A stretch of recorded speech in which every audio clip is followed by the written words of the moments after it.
When I first got diagnosed in 1997, I was put on dialysis soon after that. And I was on. You had a catheter and all that kind of.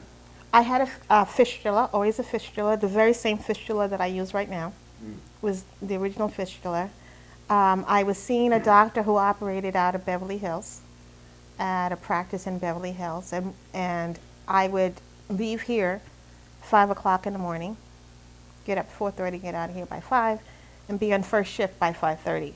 I would drive to Robertson and Pico is where the dialysis center was, and I was a first shift patient. And I would do that 3 times a week. And I was immediately put on a transplant waiting list. And it was 18 months and they found a kidney for me. It was October 1999. You know, each of us comes to the table with different personalities.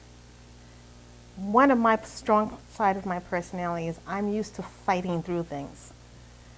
And I think it came as how I was reared in the environment that I was reared. I was like, oh no, we're going to have to change this type of attitude. I'm used to fighting through even when I don't have to fight.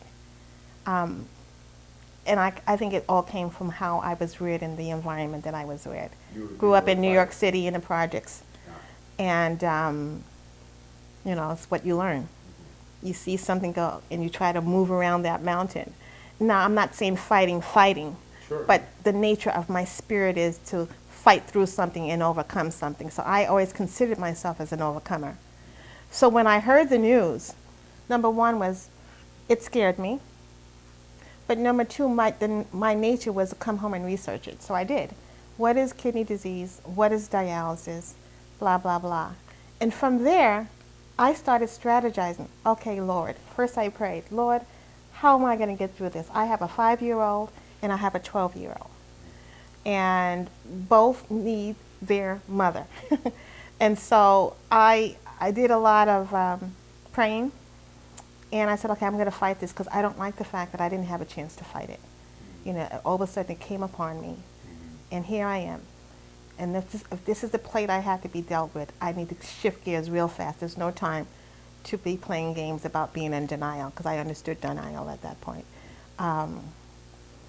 And I came home and told my family, and nobody knew what that meant.